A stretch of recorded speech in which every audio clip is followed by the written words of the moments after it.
Hello, everyone, and welcome to Living by the Law, the podcast discussing fictional worlds and how wondrous and ridiculous they are.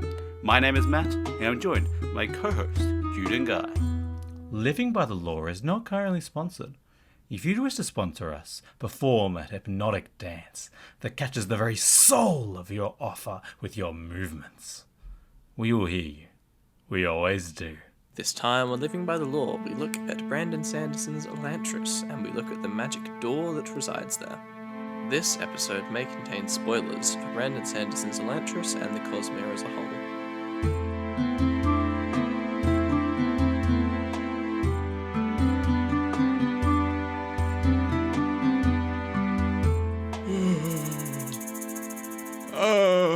They wheeled me out of hospital, boys. What the fuck is this? Something far more important than your health. No! My bones. They're all infected. I've been in hospital for 2 weeks and they tell me that I've got an urgent call. I was expecting my mother. But Guy, the show must go on. No! Oh God help me. Yes. What has happened to you, Guy? I've been in hospital for 2 weeks. I've had spinal infections. It's been chill. I've lost 8 kilos. I've got a antibiotics line in my arm, and I'm having a chill time. I'm home now, though, so who gives a shit? Damn, and we're still on time for an extra release. So naturally, he's back home, chilling, recovering, and got his brand new episode up because it's his turn. It is Guy's turn. Ready for his... I did You last guys need to episode. shut the fuck up. So it's his We turn, do a great right? rotation here. We do an equal distribution of work, Yeah. which involves Jude editing, Matt doing all the social media, and me doing fuck all. Well, it would be you But having the you've got script. your script there, right? Yeah. I got wheeled out of hospital. Literally the week I was supposed to be working on my script, I had the most excruciating back pain I've ever had in my life.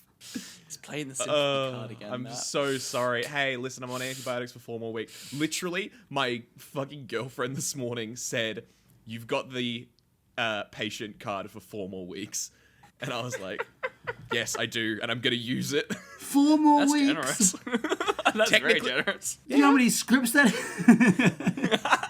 That's at least 2 scripts. Hey, man, I got MRIs to get to. I'm busy. I'm busier coming out of hospital than I was before going into hospital, which is insane. Every piece of advice I've gotten has been like, hey, Guy, chill out. Have a rest period. By the way, you've got an MRI and X-ray, antibiotics change, ops, and other shit tomorrow. So come into hospital for 2 hours. Then after that, I'm going to see my grandparents, and I have to... My mum, 2 days after I came out of hospital, was like, by the way, you won't mind driving the car back from the airport because we're going to Queensland, right? I'm like, sure, I guess. Anyway, My God, that's the most I'm going to get into it. It's been a busy period. Thankfully, in that time, we have so many scripts ready. We have a list of things ready and so prepared. Yeah, Jude, you want to take this away? He's doing CPR on his keyboard. What are you doing?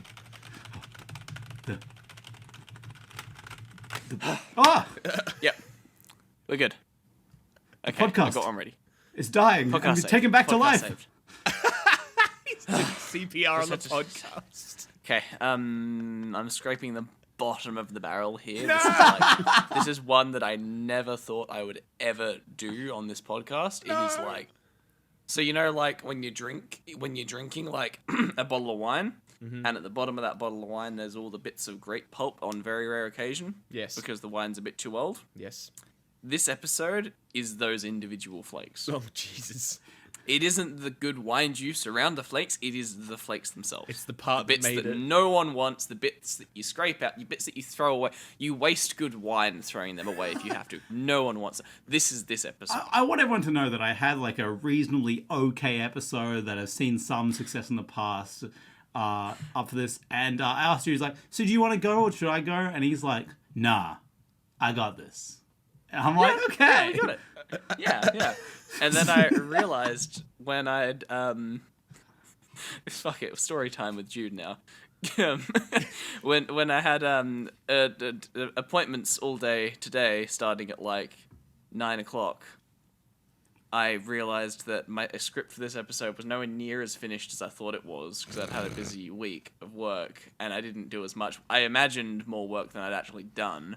So then when I sat down at, I was thinking, I'll go to bed at 1 o'clock, wake up at 7:30, she'll be right, that's fine. I can go and do my thing all day, record the episode, easy. Sat down at the PC at 11:30 after I got home, and realized I'd had a shell, if that. And I still wanted to play some Civ, so Still had to get that Civ fucking so I campaign in. put away the script and put away a couple hundred turns in Civ, and suddenly it was 3 o'clock, and I was like, oh boy, it's gonna be a fun day in the studio. So Jude, So now here we are. knowing with your brilliant mind and your great shell you've got left, take it away. No, we're getting there.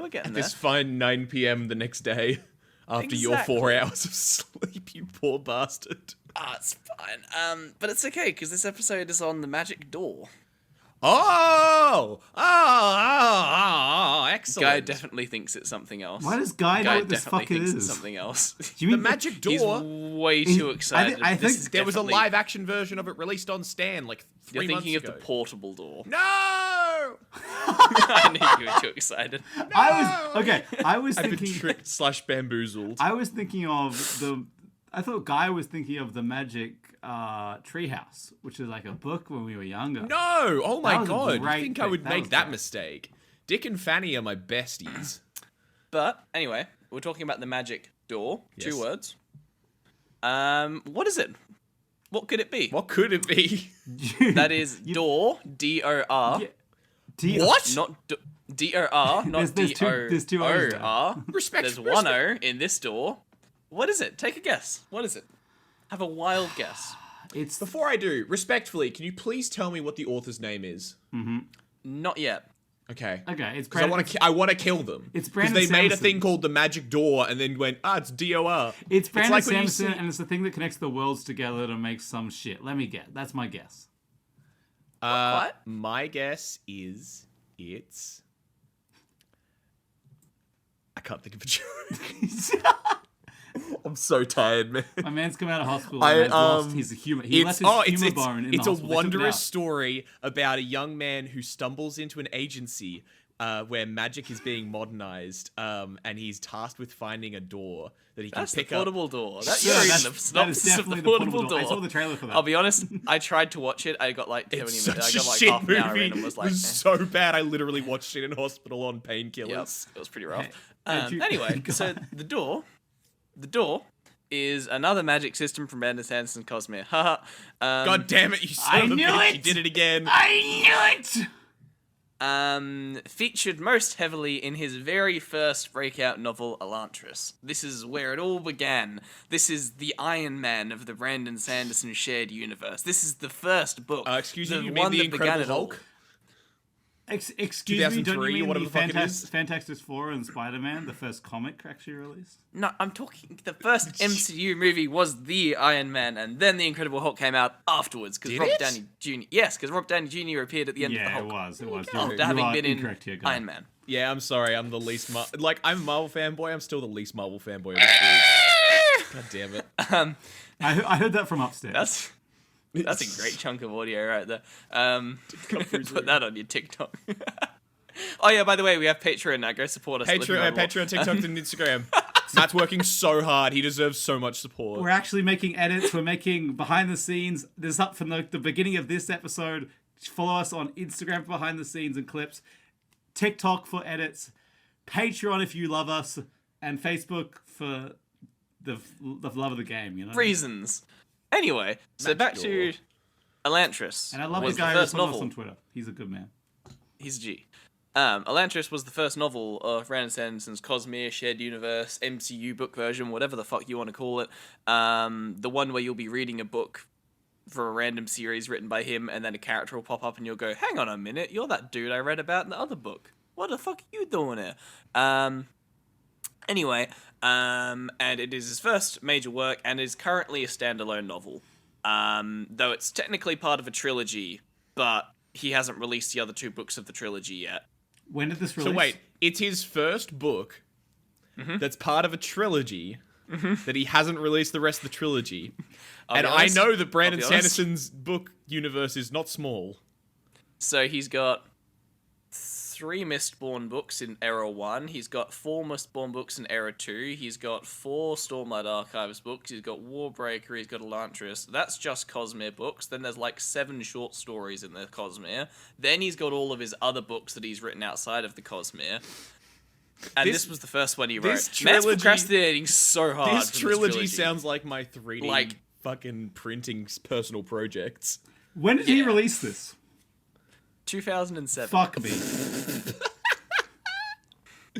Man's written Brandon, so I many know you books. I know you listen to this podcast, Brandon. You Listen. gotta get that shit done. Listen up, Brandon. We're big fans. We love how metal works in the love way your that work. metal should not. But finish your fucking books. You gotta finish Elantris, man. You gotta finish Elantris. If you were a good author, you'd be like Trudy and finish her books. Trudy Canavan. Love you. He wrote a short story that follows Elantris, but it happens in Elantris, and it's another chapter written from the perspective of another character. Fuck you. It's complicated, but no, it's actually really cute fuck? because his partner, right? Sorry, this is just a fun story that I think needs to be in this episode, and there's no Yeah. other place to insert it apart from the very start. So his partner, when they were just together, I believe, I don't know his life story, fuck me. She worked at a school as a teacher, an English teacher, and he's an author / university professor at that point. And then Elantris was the only book he'd like released Cosmere-wise at that point. And one of his partner's children read Elantris for her book project and was like, "Hey, there's this cool book I found." And then she's like, "That's my partner's book. That's kind of funny." Anyway, so she gave Brandon the book report that this kid did on Elantris, and he was so in love with it that he wrote that student into the world as a character. And that short story that he released is a perspective of another chapter of this kid being a character in the world, and it's cute as fuck. Anyway, and then that's how the teacher then said, "Oh, here's a short story. Does the character sound familiar? It's you. That's right. I'm dating the author." Anyway, I'm think it's him. wholesome as fuck. I am him. That's Hi, it's me, Brandon Sanderson. that is really cute. I hope cute they as addressed the kid by name and they really scared him. I hope that's what happened. But yeah. you know what reminds me of the fucking books that they put out after like 50 Shades of Grey from fucking Grey's perspective. I'm like, you did not need to do this. I did not need to know this. I didn't want to see it for the Predators. I want to know what the yeah. I want to know what happens have you next. for that. You know what I mean? It's like, God. So, for clarity, when I said we have you for that, I meant the show you, not Matthew Doyle you. Matthew Doyle is I not was a gonna predator. say, what the fuck? Matthew Doyle is not a predator. No, the implication that Matthew Doyle is Christian Grey is very good. Just put that in the canon, baby. Stick that in. That's in the law. I don't want that to be That's in law, canon. but I did enjoy Canon. you. Not that I think the character's a good person. He's not, but I enjoy the show, and I think that is a bad thing about my character. It's okay, Matt. I enjoy you as well. Well, if we've gone 13 Anyway. minutes without a single law fact, let's get into it. Let's get into the bottom Nah, of we're the fine. We're fine. The It's all fuck's the good. door? We're getting there. We're fucking getting there, okay? We get there when we get there. So, it was his first major book, etc. Standalone novel. We got there. Cool. So, while it's a standalone novel, you could argue that it's still part of a shared universe because characters from this book pop up in some of his most recent books just casually, and the magic system in this book is across all of the other ones in the background doing shit. Oh, fuck, I forgot this part of recording episodes. The fact that every time Jude does an episode, we have to re-explain a new magic system. No, because we're not Brandy going to Sandy, it. love him, little Hey, no, ladies. this is nearly the last one I'm gonna use, so we get There's like a getting pull better and a big. push and a fucking a puck, and I don't know, but it all Wrong exists. one. So, that also means that we get 2 new shards because we have the shards. We love them. No, we don't. We love our endowment and our. Please explain other them all people. again. No. So the shards we've looked at are previous books, of course. Ruin, Preservation were the metal ones. We had Endowment in Warbreaker and The Awakening yes. and the Breaths. Today we tick off another 2. We are looking at Devotion and Dominion. But we also kind of aren't looking at them. You'll see. So it is set on the world of Sel. That is S-E-L, because fuck spelling. The door on Cell. What Yes. the fuck are you on about, Brandon? The door is interesting compared to the other cosmic magical powers because where all of these powers are based off of investiture, the magic juice in this whole universe, that then relates to one of the gods who's put that investiture out in the universe. In the world of Cell, the gods that had their investiture are dead. They were slain a long time ago. So Devotion and Dominion, they're dead. They're gone. They're gonski. Who? By whom? The person that was that god has died, and the magical juice that was their whole life force is just left. Peaced So out. it was slain a long time ago, not too long after creating the world. They created the world, started doing some stuff, and then they got killed. Once the physical body of these gods was slain, the other god that killed them, hint hint, we'll get there one day, killed them. He locked away their shards in the cognitive realm on Cell. This is like the ethereal plane in D&D, that sort of thing, like a mental place but not a physical one that overlays our physical world, that sort of thing. That makes sense. Yeah, exactly. Common fantasy sort of idea that a lot of universes have, I think, are like cognitive realm overlaying ours. Duplicate realm overlaying it like Stranger Things. I disagree. This Exactly, is a real exactly. thing that anyone should take. It makes zero sense in all sense. Yeah, but a lot of people use it, so deal with it.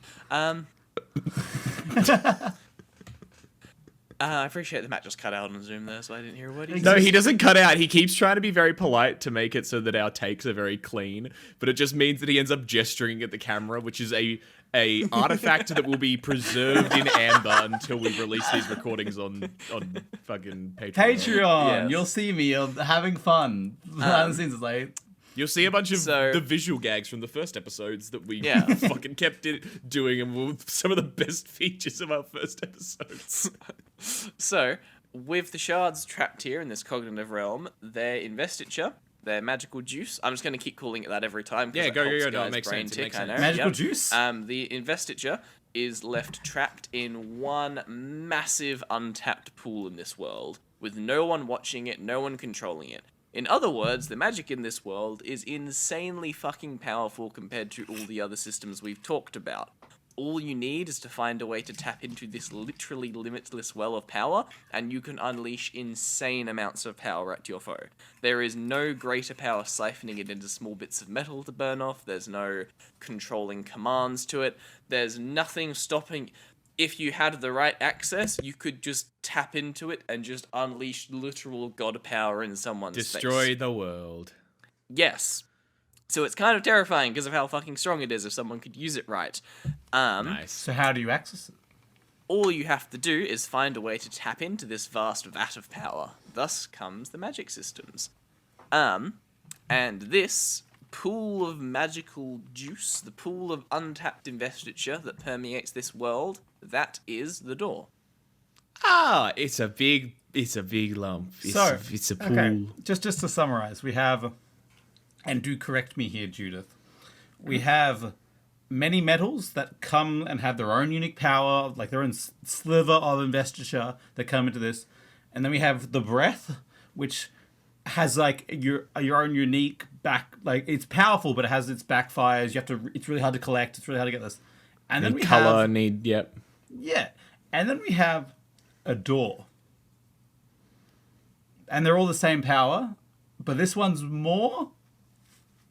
No, so the way that what's the word? So in the metals example, so being able to consume or burn a bit of the metal then let you tap into a little bit of that investiture from the shard, the god that was connected to that investiture, proportional to like the bit of metal that you ingested. The breath one was about everyone in the world being given a little bit of investiture. They never get any more from God. They're all born with a little bit of it, and then people can gather that. So you can only have 100 bits of investiture if you've managed to get 100 other people's bit of investiture. There's no way to get more from God. In this one, God is dead and he left his credit card on the table. If you get the credit card, you're in fucking luck. Ding ding ding ding ding That's ding the way I ding. can put it. That's a great metaphor. God left his. That's Yep. very good. God's dead, and he left a fucking doorway open to heaven, baby. Let's fucking Yes. go.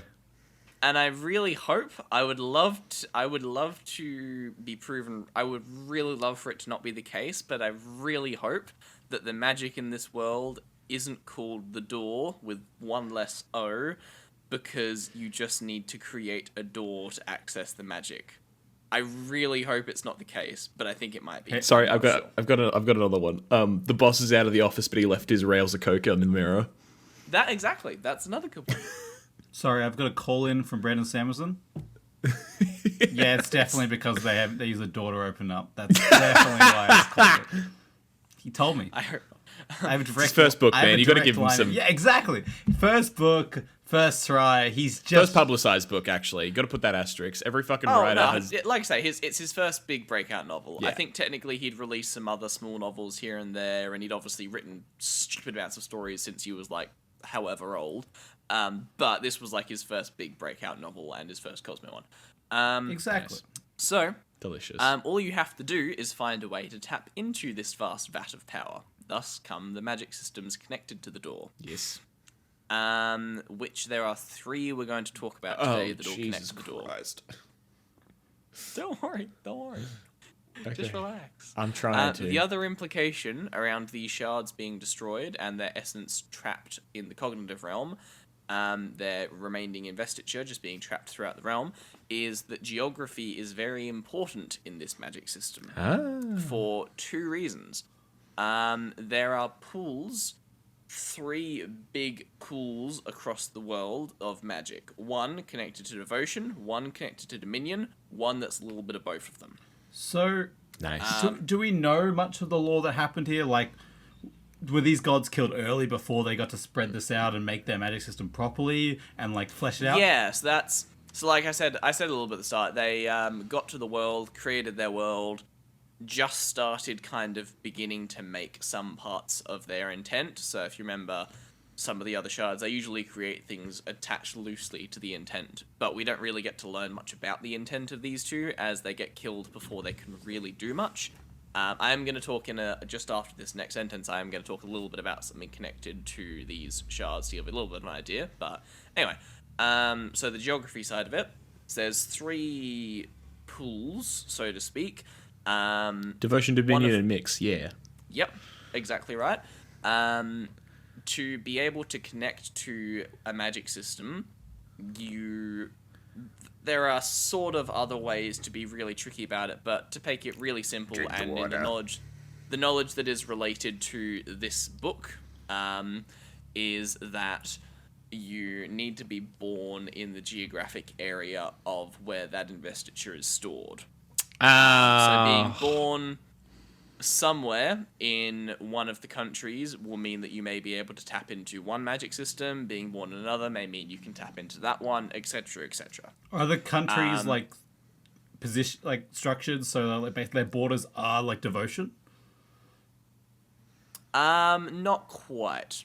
Okay. Secondary question: are the countries aware of this fact? No, they are not. Hey. People are not. Okay, here's the. I'll throw this in there now because it's just kind of a convenient time to do it.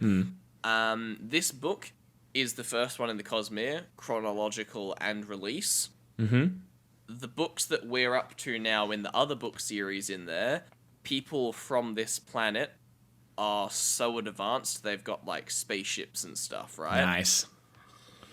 Why did, Win. why did Like they one of skip? the- Why did they do this? Brandon, just finish your trilogy, man. Just finish your trilogy. Don't skip Well, I ahead. assume even when we get to the end of the trilogy, I imagine that there'll still be a big time jump between where they're at in this book and space travel. But yeah, so the idea is like in the later books, the people from this world are very universe Cosmere aware, as they call them. Like they're aware of there are gods that had planets, and we're one planet, and then if we fly to another planet, there's another god that created a different planet that's kind of similar to us. Interesting. But yeah, yes, question? I have 2 questions. One, we've only heard people on like kind of a medieval level. We don't know them much else, but like on a planetary level. Is this the first time we've seen like interplanetary people? And people had advanced civilization that have like spaceships? Kind of. So in, so you remember Mistborn, there was the medals and stuff? Yeah. Yeah. They were using the arrows, second- the second era of that, so that was era 1 I was talking about, really. The second era of that, they're very much in the industrial era. There's guns and, like, revolvers and steam trains and stuff like that. It's really cool, actually. There's, like, some sick train heists in that book. But anyway, That sounds like it would fuck. It fucks, because think about how pushing and metals combined with guns firing and bullets. Yeah. Yeah. Look out for part 2, we'll guys. Yeah. But my second question. Yep. Sorry if you were finished answering the first. No, that's okay. Yeah. You said they're traveling between planets. Are they all in the same solar system?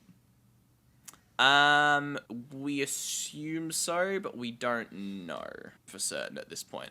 That's mainly because we as the readers aren't very Cosmere aware yet. There are characters in the book that know vastly more about the universe than the readers do.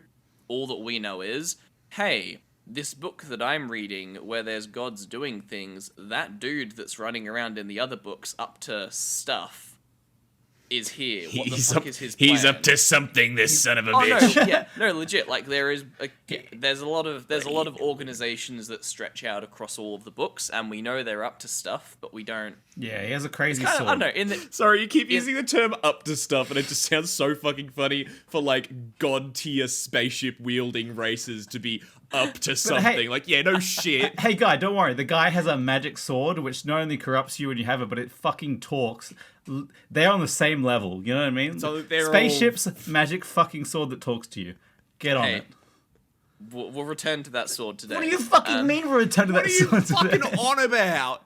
Wrong universe. Anyway, so the other point that's really important about the geography is that the person using the magic, crafting the magic, accessing the door, the closer they are to the magic source they're tapping into, the stronger and more potent their magic is. Okay. Yes. That makes sense.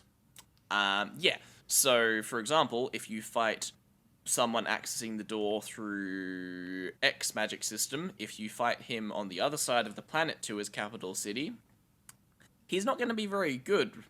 If you fight him in the capital city, he's going to melt your face off. That sort of thing. So is the power on the capital cities, on the two powers? No, I'm just saying it's like there is a capital city above each of the points, but they don't overlap with the powers. Okay, is there a single point where you're the most powerful? Loosely. At least one of them has a confirmed point where you're the strongest. And if you're born in the middle, can you do both? We actually don't know yet. Very possibly. I'm saying we know people that are close to the border because I was that born. have come with one or the other. But anyway, so moving on. I will talk one last thing to say before I start going on to some stuff in world, because I think it's really cool and neat, and it's the only system of magics that I'm into reading at the moment that does it. All of the magic connected to the door is very semantic and symbolic, and that is the only thing that's needed in accessing it. Meaning that the way someone connects to this magic is very specifically through shapes, runes, and symbols, that sort of thing. Oh, this is one of those magic systems that really frustrates me. Because, like, when they're like, oh, you need very specific runes and semantic things. And it's like, the gods are dead. How did you learn that? How did you figure that out? Was there just some fucking schizophrenic guy just, like, scribbling on the walls and then his shit blew up? Hey, guy, how do we figure out all of chemistry and physics? Time! I know! Yeah! But still, it's still frustrating. Well, we just threw these at a wall until things worked. There is a very good reason how people learnt these shapes. Okay. And that is because the earliest people had a little bit of help from the one part of the world that the gods did get to create, kind of. These bitches had a cheat guide. The two gods got together and they built one house. It's like when you get together and build one Minecraft little, like, your spawn area before the world gets fucking abandoned. You know what I mean? This is before these two gods got fucking obliterated off the map. They bought the Nintendo magazine with all the tips and tricks. We are going to talk about the one connected to devotion, and that is a Seon, I believe they are called. They may be pronounced differently, but I was pronouncing them as Seons the whole time I read it. S-E-O-N. Seon. Yeah, that makes sense. So a Seon is a sapient being from Cell, connected to devotion, and they serve human masters. Great. Good start. Yep. Seons take the form of floating orbs of light, each with a glowing Aon at the core, which they are named after. An Aon is the foundation of the first magic system we're going to look at, the AonDor. An Aon is, in essence, you could call it a rune. It is effectively an alphabet, where each letter or symbol or Aon means a particular word. So, for example, you may have an Aon that means spirit. You may have an Aon that means healing or health, whatever. It's an alphabet, basically. Nice. Yeah, sure.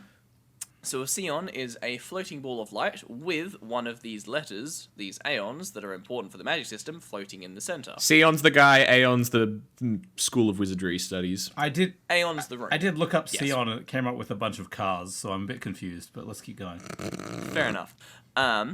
So they are described as small and melon-sized, as a bit of an idea for how big they are. Nice. They have a level of control over their brightness, and they often pulsate with light while speaking or laughing. They exist mainly on the cognitive realm rather than the physical, as they are basically just a spirit. And the important part is they bond with humans. Bond? So Seons Friend. can Bond? have a bond with so they form a bond with an individual human. The human does not have to be born in a particular country for this. They can bond with anyone. So despite the fact they are directly connected to devotion, they don't see geography. Great, in the way they're that not the magic racist. does. I'm so glad. They are not racist. Can't see race. However, they love their masters and act as loyal companions and advisors.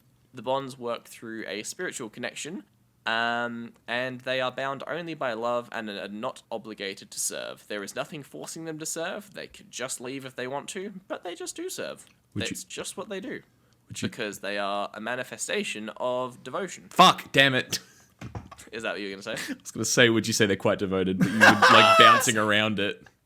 I see. Unlike I was building unlike to this it. podcast, they are not dedicated to serve. I both got you legally obligated, so it's good to have I swear to God, I should have read that contract, contract. more carefully.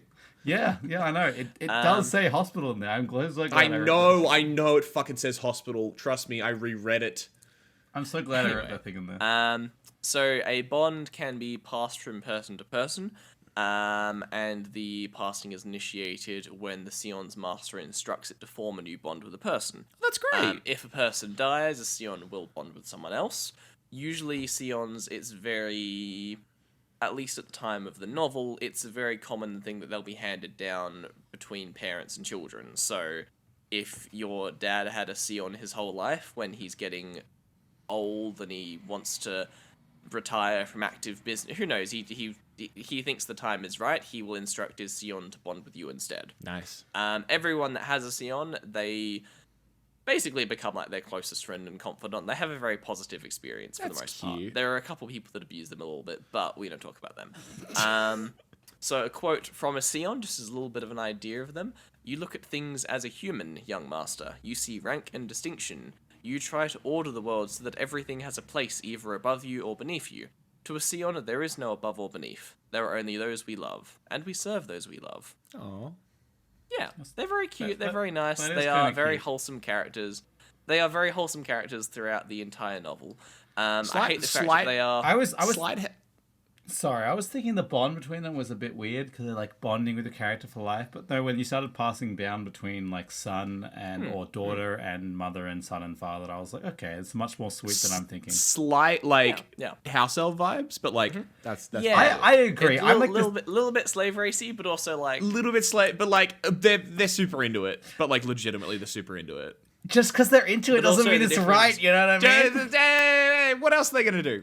What else are they But gonna then do? also... the Anything difference is, I else? suppose, another difference is the fact that they are sapient, but they're also immortal, unkillable beings that just kind of float around doing nothing.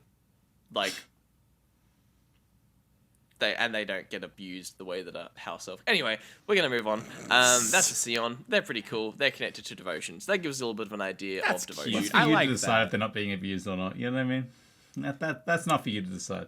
That's for Brandon Sanderson to decide. Well, they're interesting. Finish the- a very interesting. Finish the trilogy, Brandon. Finish the trilogy. A very interesting thing about Scions as well that definitely changes the way the world works a little bit. They can connect. They are constantly at all times connected to every other Scion, and you can use your Scion to open a connection to another Scion that someone else is using, and they basically Zoom in this like medieval-esque world where instead of having to send a letter, if you're a noble of one country trying to speak with a noble of another country, you almost certainly both have access to a Scion. I was gonna say You can ask your Scion, hey, the country over there, is there a Scion there? Could you connect to them? Sure. And then they basically turn into like a mini mirror that shows you the other person you're talking to, kind of, and you can. Sorry, you don't see them technically, but you talk to them through the Scion. So it's like a telephone more than Zoom, but yeah. This is an amazing technology, and I love it. I love how the world building is so cool, how they have like a magical way to interact, and then communication gets solved, and therefore wars would probably not happen as much because you have direct communication between the leaders and stuff like that. Correct. This is a very unwar-driven world. Exactly. There'd be a lot of different communication, right? Can't block people. But you said most of the nobles have one. So there's a class system. If you have a Scion, you're important, and if you don't have a Scion, you're not. And most of the important people have Scions. No. There is plenty of Scions in non-nobles as well. Are there plenty of nobles who don't have Scions? Yeah, plenty. Okay. Maybe I'm judging too often. It's more the fact that if you are a noble, chances are if you're a noble, let's say you're a prince and you really need to speak to someone in another kingdom, there's a good chance that you don't have a Scion. There's a very good chance you don't have a Scion, in fact. But there's a very good chance that one of your servants, one of your other nobles, someone in the palace that you're living in has a Scion. You can go and use that. Yeah, you have access to it. That makes way more sense. Yeah. I was thinking they just like the noble people, and I was like, wow, Brandon. No. So the guys that devotion. Every single goddamn magic system he makes has got to have a class system attached. But that makes way more sense. The people like. You can tell it's his first novel because the class system in the book and the nobles, it's so nice and positive and overwhelmingly friendly. You can tell it's his first. He hadn't got confident enough to express the real classes problems we have in society. No. Anyway, so the other side of Scions, the Scion of Dominion, if you want, are called a Skaze, and that is Skaze, Skaze. So they are connected to Dominion, living on Cell.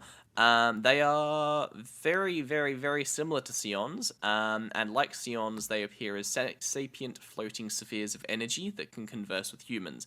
Unlike Scions, however, they are very rarely seen in the kingdoms outside of the ones with Dominion's presence. So where Scions you can get a little bit all around the world, Skaze are very rare to see apart from the country that has got Dominion's energy in it. Right. To the point where a lot of people don't even believe they exist. They're like, you're away with the Skaze sort of expression, if that makes sense. Fun. That is a fun expression. Yeah. So what does Dominion mean? We'll get there. Sorry. So while Scions glow with light and have an Aeon at the center, the Skaze are described as dark, seeming to suck the light in around them, with indistinct edges that blend into the air. Skaze also have a ring around the sphere with a pattern of misty symbols.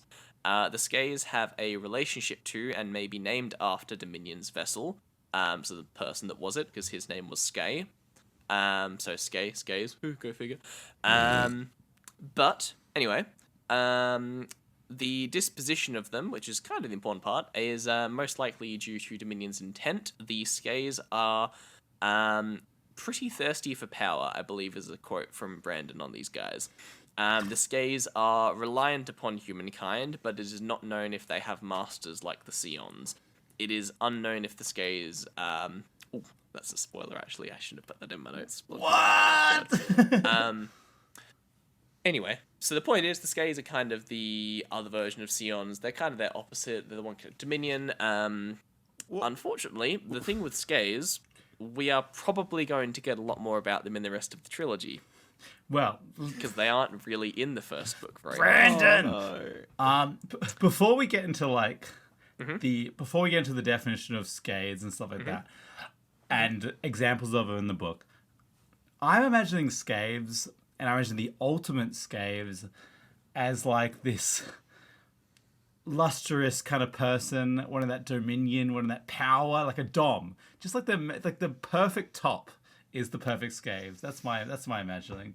The perfect top, the perfect dom in any sex relationship has a scave and has a ready ally there to help you in any sexual encounter.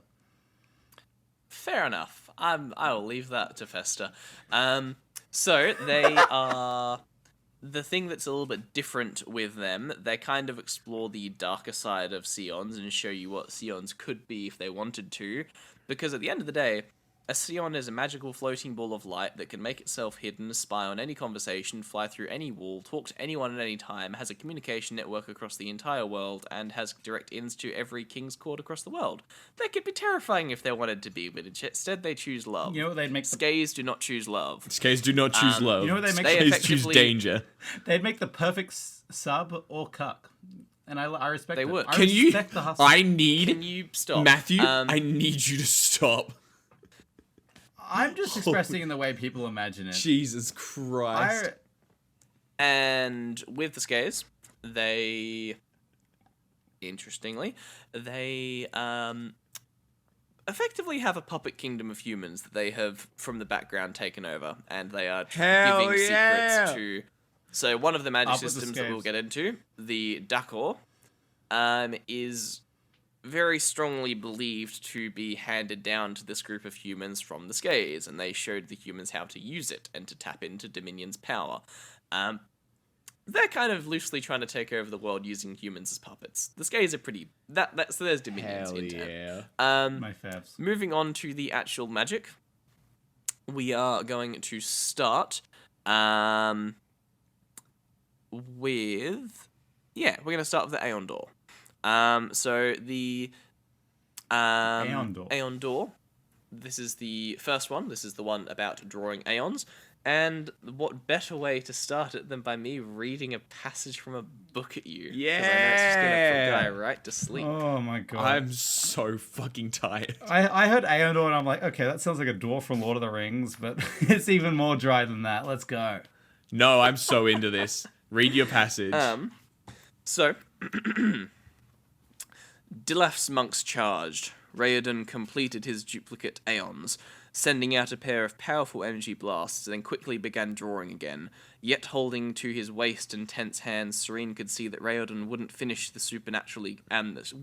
drawing before the supernaturally quick warriors arrived. The docks shook with a powerful force, wood cracked and stone shattered, and an explosion of wind blew across her face.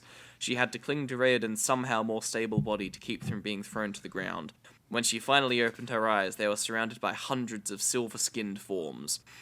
"AonDar," Galadon ordered in a booming voice. 200 hands lifted into the air, scribbling AonDar, and about half of them made mistakes, their aeons evaporating. However, enough finished, and sent a wave of destruction towards the charging monks that was so powerful it tore through the first rank of them. Bodies collapsed and others were thrown backward. The remaining monks stumbled to a halt, staring at the newly arrived Elantrians. That is an example of the AonDor users, or the Elantrians, in action. God damn. How many do you have on his hand? Have on hand? A whole city. Damn. So, only an Elantrian can use the Aeons to draw from the power of the door. So this is various continents come under the area of Elantris, the name of the book. Hell yeah. The capital city is named Elantris, thus Elantrian. This means to use the AonDor, a person must originally be of Aonic descent. The person must then be chosen by the Sheod. So this is a little bit more that's attached specifically to this side of it. The Sheod is attached to the Shard of Devotion. How it may have worked while Devotion was alive is anyone's guess, but with no one maintaining it, random people throughout this continent get picked from within the populace, They are randomly struck by the shield overnight, as if overcome by a sudden illness. But then, by morning, their skin will glow silver, their hair will turn white, and they will gain the ability to draw aeons that channel the power of the door. God damn. Fuck yeah. So people just randomly, it does not matter, it can be anyone. This is a nice thing about, it's quite a positive for a nice change in books. It could be a prince, it could be a peasant, it could be a pig shit farm, it could be anyone. They could just wake be up. A serial killer. That is the dark side of it that we will choose to ignore. But yes, it could be a serial killer. The idea is the main city of Elantris is built atop the pinnacle of where this power is siphoned from. And the city itself channels from the city itself kind of forms a massive aeon that then channels the power, and they then use it to power things throughout the city. So like what could be an electric door, but is really just them using an aeon that basically has an instruction sequence saying, when person approach, open. Cool. Aeons are very similar to coding. We'll get into Hell it. yeah. They're just like in a robots weird way. that you can just... Yeah, basically. Or aeons. So, it is potentially possible. Well, it is possible to form this connection to the AonDor by being invited by specific people. Though the exact mechanics of this are not yet known. The process is a little grey at present. All we know is a character that definitely wasn't born in that area has this magic in one of the other Cosmere books, and when quizzed on it, he was said, they asked me to join. You motherfucker, Brandon Sanderson, you gotta explain this shit! Everyone wants that character explained, trust me. So, drawing aeons. In order to draw a functional aeon, the Elantrian drawing it must intend to do so, or else the glowing lines used to draw the aeon won't appear. So they use their fingers to draw the aeons, with each finger giving the lines different widths. So they basically, all they do is literally raise their hand into the air, and they draw the aeon in the air, and as their fingers move, they kind of leave behind golden writing in the air that sticks around for a few seconds. That's very, I don't know, it's a cool visual, I like it. It's fun. Yeah. Other objects like a quill or a stick can also be used to draw aeons, and aeons can also be crafted out of other materials, so they can craft it with stone or wire if they needed to do a particular thing. It's the shape of the aeon that's important. As I was saying, it's all about the semantic and the shape and the symbols for this magic system. If they make it out of something else, can you just tap it and it just works? Yeah, that's like for making the electric doors and stuff, they would craft it out of stone and then power it and okay. Yeah, that's cool. Yeah. So in this way, they can make amulets and the like that have an actual magic effect. Leaving an aeon alone for a short time without completing it will cause it to disappear with no effects. Each aeon has a unique effect, which is determined by its shape. The aeon, yes, the aeon, is the starting point for every other aeon. It appears that the energy can only get to the physical realm in certain pulse lengths and frequencies, so an aeon's shape allows for certain frequencies to escape, which has a specific effect. If an aeon is the wrong shape, it may do nothing, and the aeon will flash once and fade away. An aeon drawn incorrectly with an omission of basic lines would begin the process of the aeon, but would stop in the middle of the process due to not having enough energy from the door. Sometimes it is targeted at a person or a group of people, and could lead to disastrous effects if you fuck up drawing it. For example, trying to instruct someone's arm to regrow is possible, but if you fuck up the aeon sequence, you could make their arm just keep growing. Nice. Hell yes. As one example, the size of the aeon can affect its power, and aeons can also be combined together, which is the important part of this. Aeons can be given more control or strength when the width of the lines match the proper locations that correspond. That's the geography stuff. I already talked about that. Wait, so the width of the lines you draw is proportional to the power of this thing? To an extent, yes. There are other factors that apply, so yes, size does matter. You don't want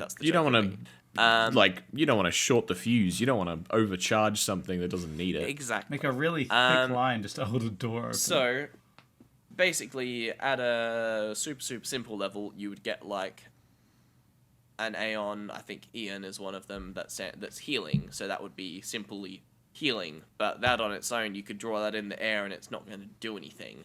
It needs more instruction than that. You need somewhere to direct. That's accessing the magic. Those runes, those Aeons would light up. They've got the magic from the door, but they've got no target. So it's going to sit there for a few seconds before disappearing. You then need to add on another Aeon that instructs duration of time, position that you want it, target, etc., etc., etc. You have to be really specific when doing these things. I thought you said the Aeons were like sentient, somewhat sentient. No, that's the Seons that have an Aeon inside them. So people learnt these at this alphabet. So the Aeons is just an alphabet, basically. Okay, so yeah, sorry. So the Seons are the sentient beings, and the Aeon are the language that they use to promote their power. Yeah, Okay, exactly. so like literally it's just coding, and these Aeons are just letters in the code. And you don't need to power this thing with like electricity, you just need to write the code on a wall, and then it works. Yep. Yeah. So like I say, if you had with Aeons, if you had managed to learn the best possible combination of magic, you could do some crazy things with it. So, for example, one of the characters that pops up in a completely different book way further down the line, the person with the spaceship, funnily enough, she sets herself up on this random planet, and becomes like this mysterious sorceress that no one understands how her powers work because she's using magic from a different world. Cheating. And she literally uses Aeons drawn in really thorough, like multi-paragraph long spells that give people like a really specific curse and a really specific way that if they meet this criteria, the curse that's placed upon them would end. Yeah, I met a couple witches like that once. They read my tarot cards and said I was going to die by like 3 frogs. Not just you die during a podcast. I think would be the anyway. From 3 frogs. Oh yeah, okay. You could do some pretty crazy things with the AonDor. Can I think of it? You could do. Was it. that on a world that we know of? No, this is a different world. Okay, I was just imagining someone comes to a world where everyone like power through breath or power through like metals and just starts like hold your shit 1 sec and just starts fucking writing on a wall and it starts give him a sec, let him cook. And it's like a wizard coming to this world. Yeah. Yep. Legit. And then they're like, oh, nice thesis you got there. Is there right? It's like, you know, like you've seen what's the Matt Damon movie where he writes on the wall?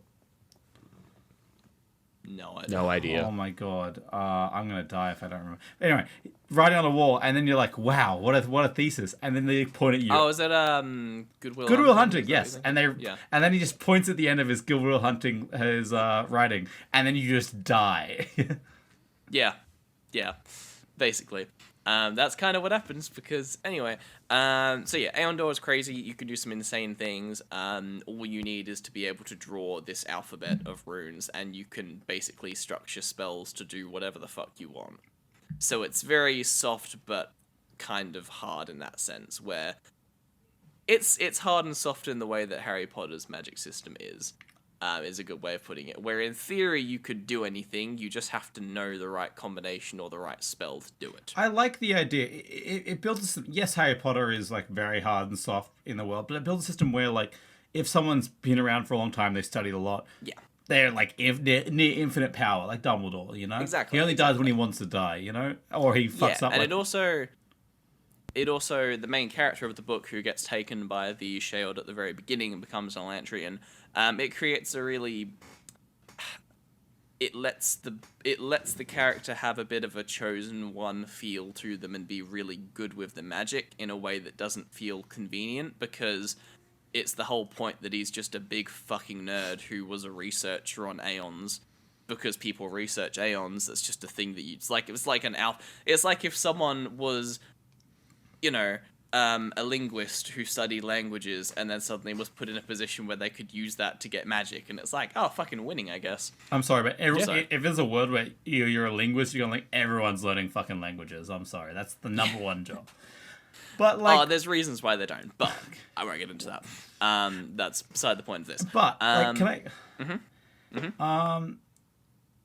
No, I've just lost my entire point. Holy shit, I had a point. It's gone. That's okay. I will move Keep on going. to the next thing.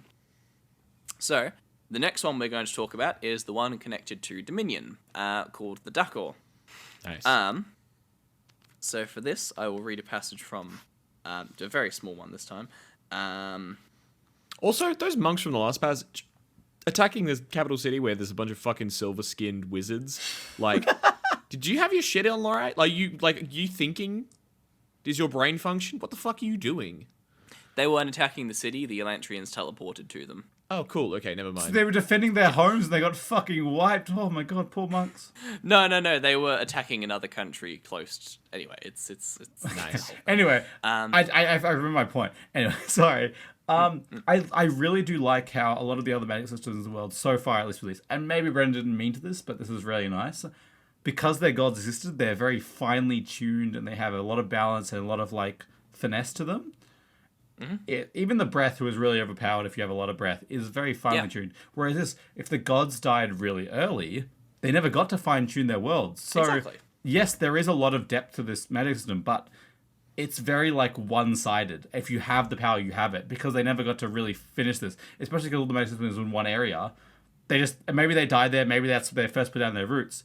They never got to spread it out. I really like that. It feels incomplete, and I think that's the point. So that is very much the point. There's a lot of parts of this world where, even like the way the kingdoms are, there's a lot of like incompleteness feeling to it, if that makes sense, and a lot of feeling of like, people just kind of were left to their own devices in a sense. There's not a lot of religion in this world. It's another big thing compared to a lot of other Cosmere books. Every other Cosmere book, there is at least some level of worship. There is priests in this one. Sorry, of course there are, and that would be a lie to say there's not. But the religion feels a lot more just kind of like, okay, you're just a dude preaching me to be a good person. You're not worshipping the almighty God that we all know about. You know what I mean? Right, more like a counselor than Feels a a priest. lot more. It feels a lot more like religion in our world than like religion in a fantasy world where God could strike you down in that sense, I guess. Right. God is not an active character in this book. No, exactly. When God is actively real and actively affecting the world, I think it's very different. Religions have very different effects. It's always going back to that D&D thing of like atheist D&D characters, and it's just like the Pantheon's real. Like you see clerics wandering around like healing people's limbs. Like, what are you doing? I think really be an atheist in a D&D world more doesn't respect the gods than doesn't believe in them. You know what I mean? Of course. So anyway, this passage. Dusk had almost passed, and darkness cloaked the market square. Hrathan lost track of Dilaf in the waning light and stopped, looking around at the quiet tents. Suddenly, lights appeared all around him. 100 torches winked into existence from within dozens of different tents. Hrathan frowned, and then his eyes opened wide as men began to pour from the tents, torchlight glistening off their bare tracks. Off their bare backs, rather. Bare backs. Bare backs. Ooh. Bare backs. No clothes on their backs. Hrathan stumbled back in terror. He knew those twisted figures, arms like knotted tree branches, skin pulled tight over strange ridges and unspeakable symbols. Though the night was quiet, memories howled in Hrathan's ears. The tents and the merchants had been a ruse. That was why so many feudals had come to the Aralian markets despite the political chaos, and that was why they had stayed when the others had left. They weren't merchants at all, but warriors. The invasion of Aralon was about to begin a month early. The worm had sent the monks of Dakhor. Jesus Christ. Damn. So that is these guys. So in order to access the door through the Dakhor magic system, a few things have to occur. It appears that the practitioners of the Dakhor have to be feudal, so this is one of the bigger continents. Sort of a congregation of small archipelago, I believe feudal is. They have a little bit of a Nordic theme to their names. Nice. So chanting is used in the creation progress, and effectively, to put it very plain and simple, the shapes that you use to access the door in this comes from your body itself. Yeah. Breaking and reshaping bones to fit particular symbols that then open up the door to you, and you become the vessel. So bone growth, the bones of the person accessing the Dakhor begin to grow and twist.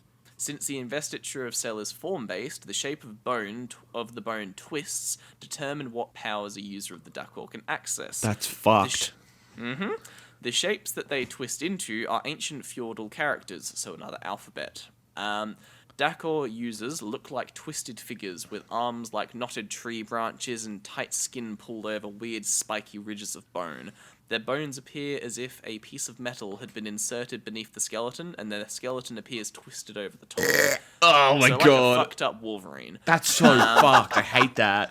Their bones appear... sorry, I've read that sentence already. While they are abnormal, the Dakhor monks don't seem deformed or inhuman when they're wearing robes. So it's pretty bad when you see their bare skin. When you cover their body, they're fine. Yeah.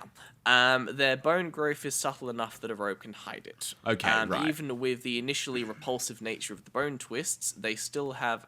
they still have a beautiful shape in some ways. There's something like... Sorry, let's finish your description.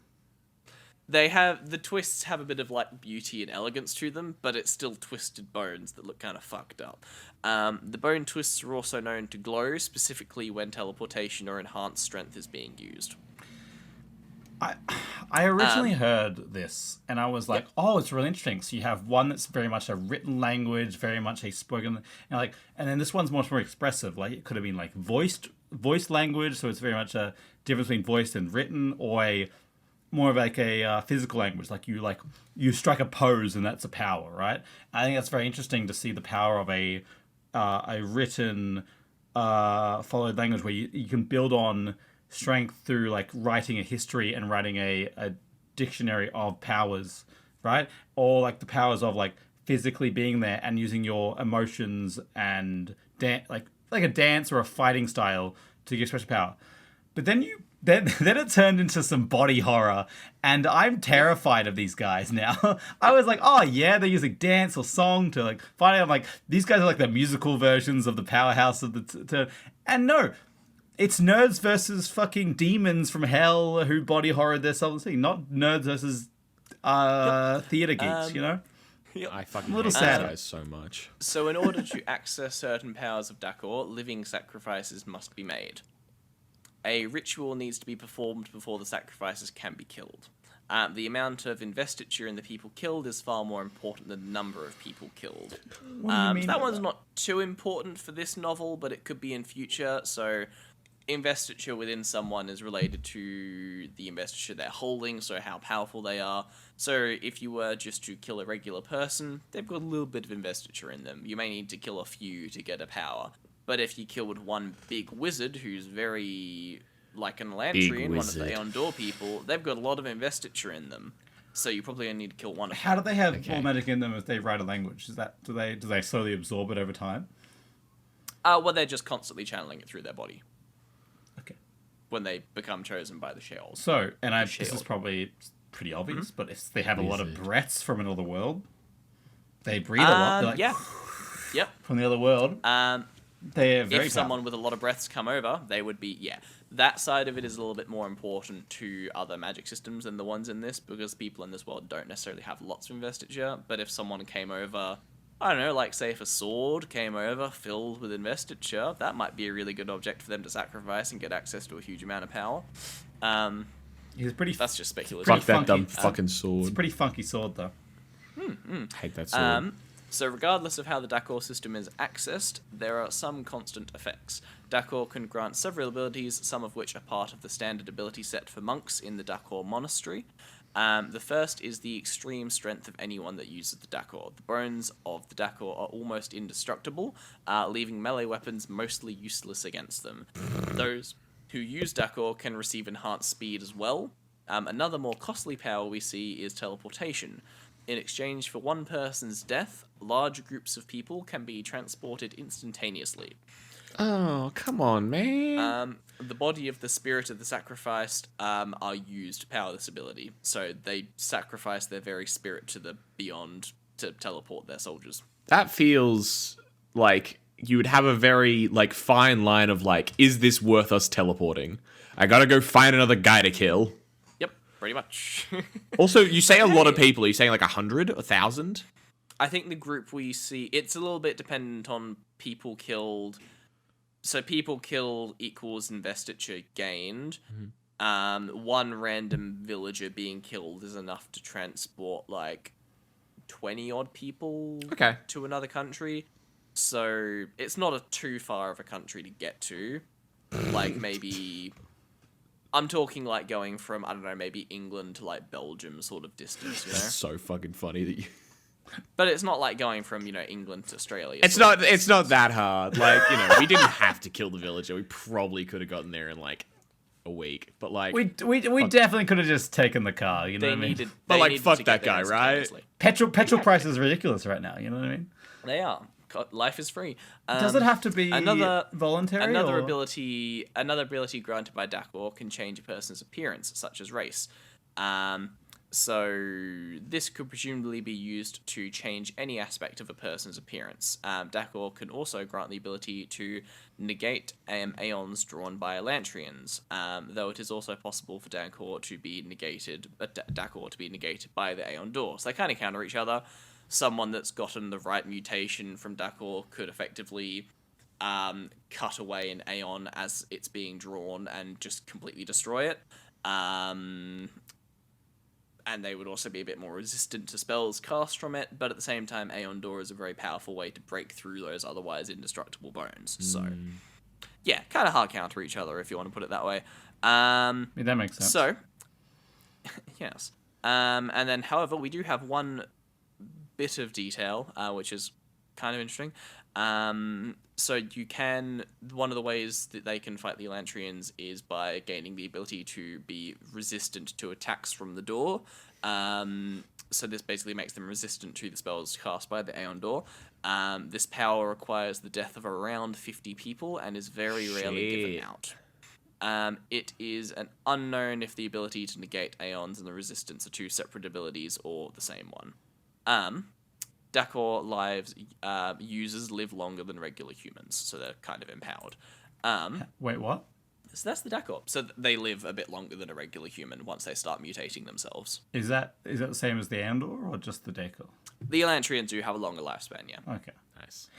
Okay, so can I ask, when you say the sacrifice is like, and 50 people, what's 50 people, you know what I mean? But do they have to give voluntary, or can they just kill people? Oh no, they can just kill people.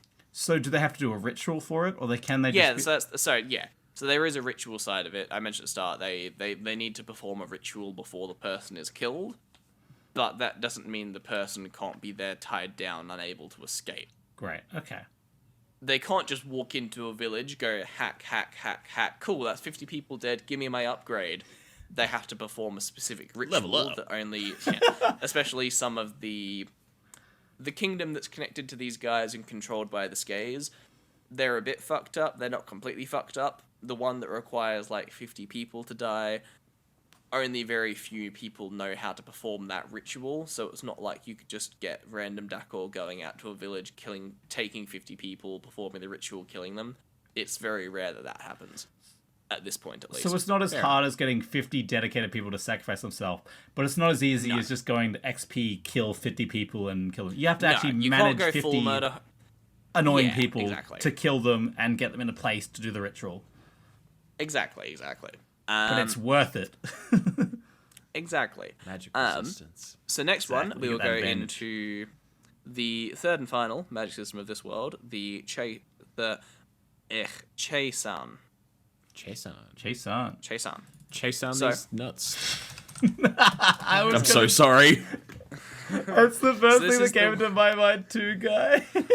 I'm on medication, so therefore I'm looser, baby. I'm just letting it rip. I'm glad that when Guy's on like medical medication to help for his coming out of hospital, he's just come down to my level. He is just on the exact same level. So we have one more passage. It's okay. We have one more passage. The feudals finished dousing the Elantrians with oil, then prepared their torches. During the entire process, Shudden moved his arms in restrained circular patterns, not increasing their speed. Lukel began to wonder if Shudden wasn't planning an assault at all, but simply preparing himself for the inevitable. Then Shudden burst into motion. The young Baron snapped forward, spinning like a dancer as he brought his fist around, driving it into the chest of a chanting warrior Dakhor monk. There was an audible crack, and Shudden spun again, slapping the monk across the face. The demon's head twisted completely around, his eyes bulging as the reinforced neck snapped. And Shudden did it all with his eyes closed. Lukel couldn't be certain, but he thought he saw something else. A slight glow following Shudden's movements in the dawn shadows. Yelling a battle cry, more to motivate himself than frighten his foes, Lukel grabbed a table leg and swung it at a soldier. The wood bounced off the man's helmet, but the blow was powerful enough to daze him, so Lukel followed it up with a solid blow to the face. The soldier dropped and Lukel grabbed his weapon. Now he had a sword. He only wished he knew how to use it. Me. So that is someone watching someone begin using the Chaisan. So this is the third and very, not so much secretive, but the most old wives' tale one of all the magic systems. It's kind of, it's a lot of people. So okay, the way it's described, it kind of comes off very similar to like, people do like Tai Chi and yoga and stuff. Mm-hmm. A lot of people just kind of see it as like a Tai Chi in this, where they're like, oh, that's cute, you do some Chaisan. That's good like mobility exercise. When in reality, someone that's really well practiced with it is actually using the shape of their body, going through these particular circular motions engage. Yeah, it's the guys that Matt wanted. It's the guys that... Yeah, it is the dudes that Matt wanted. Correct. From the last thing where you were talking about people using their bodies. No, I'm really Dancers. Oh, yeah, about it's the dance.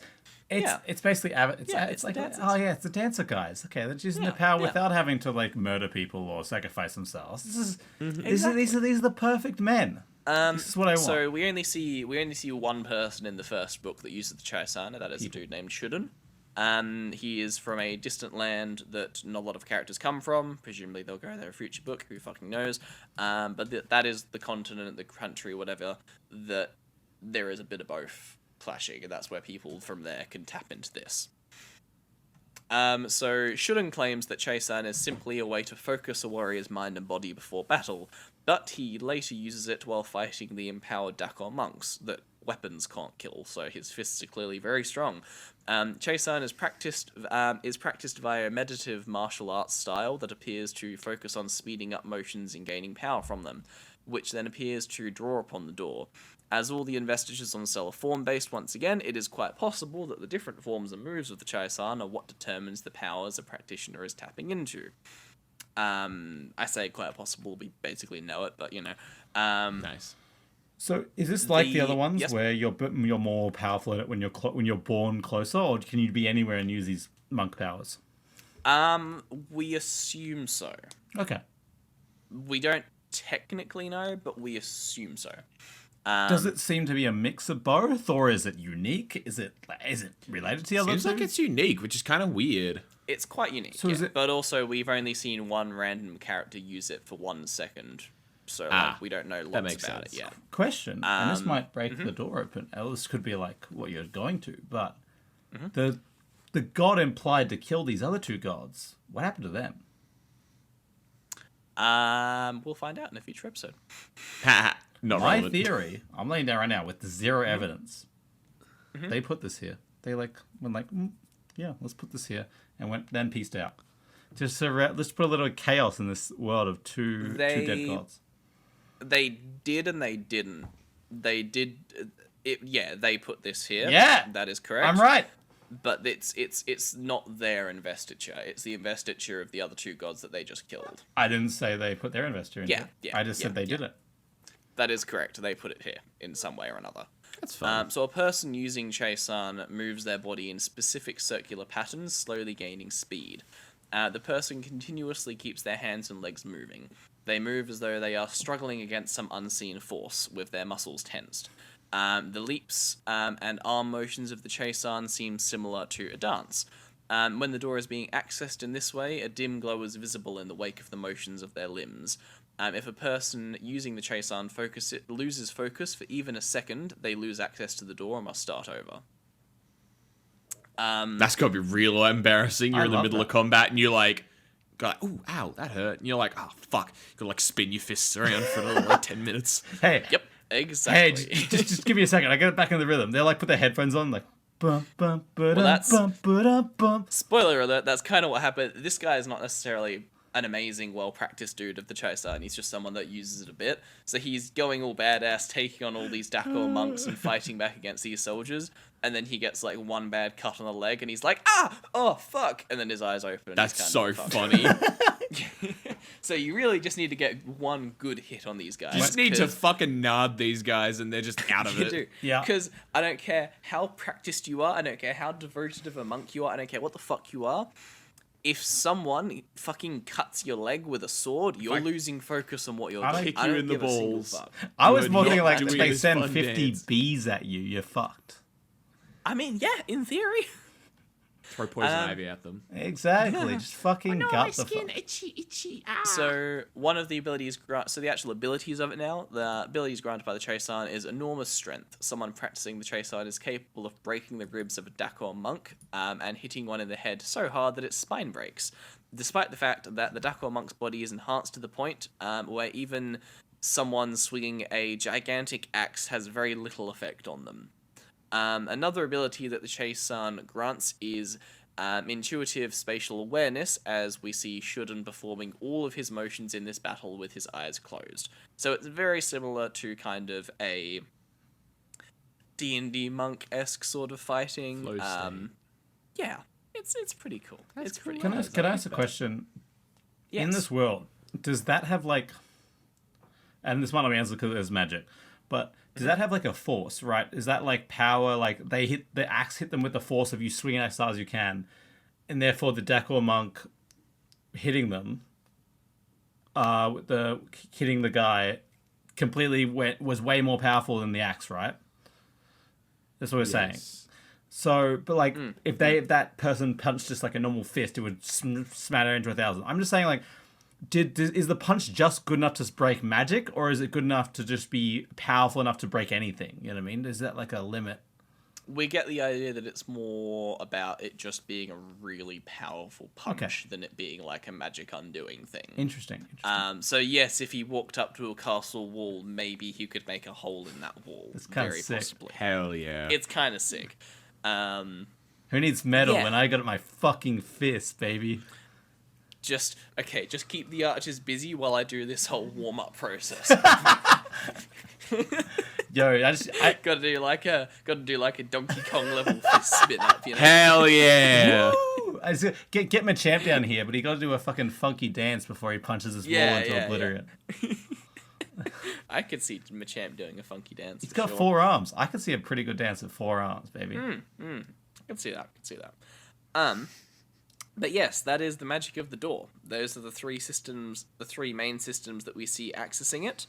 And yeah, I don't know. I like it. It's a somewhat interesting magic system. I enjoy it. It's deliberately underbaked is the way that I like to look at it. And like you said, Matt, it is very much the thing I like about it, that we kind of look at a world where God was halfway through making it before he fucking died, you know? So, Brandon Sanderson made it, then went, fuck, I don't know where to go from here, and decided to write 16 other books. That's what we're talking about. Well, he has a grand plan. He in his fucking head. died. Yeah, he wrote other books. That he says he has a grand plan in his head. No. They said that about we the will. fucking sequel Star Wars movies, and we all saw how they went. So, Hey, do not compare these books to them. just saying. The god that killed those other 2 gods is the Shard of Odium, otherwise known as Hatred. Oh, nice. I wonder that- why he killed those gods then. That's so weird. Opium. Character. Opium, it's very deadly. I can see why it killed. Odium is another shard who moved on from this world and went on to some other worlds looking for more gods to kill. No. Wait, from this And when I planet eventually- or this world meeting universe? This planet. Okay. He arrived here, killed these 2 gods, and then moved on. How when did he get born? Was it like minutes after he got born, he's like, fuck, I gotta go born. kill some people. The justification he used is that when all of them, because originally there were 16 of them were friends that killed the OG god and broke him apart into 16 shards. Did we get told that in the Brandon Sanderson, the Mythborn episode? I've talked about it before a little bit, yeah. There was one this. big god. We don't know a lot about it yet because there isn't a book written in the time era yet. Yeah. There was one big dude who a bunch of people got together and were like, we need to kill him, we need to split him up somehow. Yeah. So they did that, and then they took up those shards themselves. And then the one rule that they agreed before they went off into the universe was, but we have to stay split up. Very few of them did that. So then Odium's decided, alright, fuck you if you're going to break our one rule. So he arrived here where two of them had gone together and killed both of them. Nice. The amount of different team partnerships on planets we've seen so far, like, they did not agree to this. They made this is a single person project where there are multiple teams in this. Yep, exactly. Are there enough planets for everyone to split up though? Oh, yeah. They can make their own planets. They're gods. They make their planet is the idea. Hey, that's effort. If we could just both together make a single planet, that's easy. You know what I Yeah. mean? So that is one day when I come back to what would probably be the last Magic System Brandon Sanderson episode at some point in the future. It will be on the Stormlight Archives, which is his gigantic series. His most and popular, talking about the gods from what I've of that world. Yeah, it's the one that all his fans are most horny for. I think it's fair to say. And Right. that is that's the one where everything crosses over and it gets a bit fucking wonky. But the magic system's fun to talk about. I won't talk about the story side. I don't know how you look down the camera and lie through your fucking teeth that that's the last Brandon Sanderson magic system you're going to talk about. Yeah, dude, you really can't say that. No. It's the last new one I'll talk about. I'll say that much. Okay. There's going to be at least, there's that one, maybe one episode, could be two, and there's at least another one on the Mythborn series coming, and there's going to be an ending of this or a synopsis of how this fucking thing works as a whole, of a 16 shard thing we're going to have to get into eventually. And we know that Brandon, my boy, love him, he's going to come back to this series eventually and finish off this trilogy, and we're going to have to come back to it. I've laid out like at least 4 or 5 episodes right there. And you know what? If you enjoy this episode, that's 4 or 5 reasons to follow this episode and like us on Spotify and iTunes and continue to listen. You know, another reason is that I'm thinking up an episode where we do like a battle royale where we get to like combo like all the laws we've done. And I'm just thinking Machamp with Chason is just like, that's a solid entry. Like, it's not going to stand up to like Omega Death Punch or whatever the fuck else we've got going on. But like, it's there. It's going to be an idea. How do you visualize? One idea I was thinking was a Hunger Games where a person from each of the magic systems I've talked about fights on an island and who wins. But We've already done the Hunger Games. The Hunger Games was one of our best episodes. I think we need a different platform. I think a tiered tournament system, randomized tiers tournament system is the way to go. yeah. It's just going to be a live stream of us, and we're just going to have Smash Bros. NPCs. We're going to steal the fucking...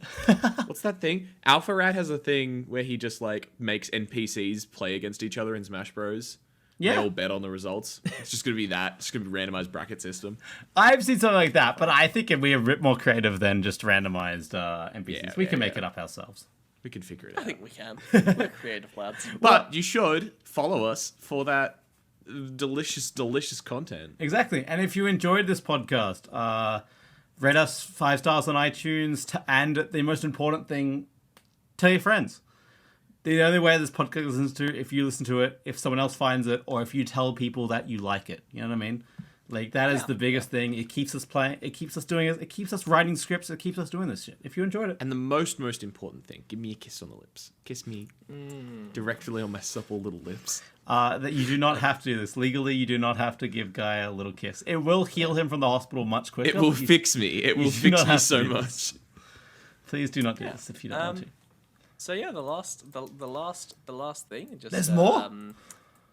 Well, the last thing, as we say goodnight here and talk away, I had a little thing that I put at the very bottom. I think But so there's three magic systems. Before you go, that we also have an Instagram and a TikTok, and the TikTok's really good, and go follow that, and Facebook and Twitter as well. I'm so disappointed that follow TikTok's that. actually good. Matt sent a video to our group chat and was like, "What do you guys think of this?" And I was like, "I'll pity watch this. I'm sure it'll be a fine effort. It's fucking funny as." Go watch our TikTok. I'm making some great efforts. good. making some baggers. Great edits of these things. And and we're over on Twitch if you can find us. If you can find us, it's a game. It's a game. Go find us. Not even Matt knows our username. So there's three of us. There's three magic systems. I think it's fair to say Matt as the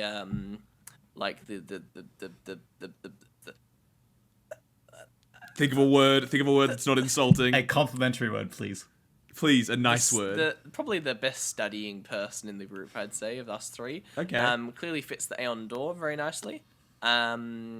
I clearly fit the Chaisan very well, as my mum with her Pilates knowledge will teach Broken me the movements bones that I and need. And Guy, you're the Dakhor, is your bones betray you? Oh no! I knew you were going up for this, you son of a bitch. His bones are broken, they're twisted. Just because I have infection through my fucking lumbar, my spine. You piece of shit. And anyway, that's all for tonight. Goodbye, everybody. Good night. Good evening, I love everyone. you. Oh my god. You bitch. Thank you for listening to Living by the Law. If you enjoyed our podcast, please leave a review on iTunes and tell your friends. The link is in the description, and thank you in advance. Also, follow us on Facebook, Twitter, TikTok, and Instagram at Living by the Law to keep updated on the latest about our podcast. We have been, and always will be, living by the law. Thank you for your company, and good night.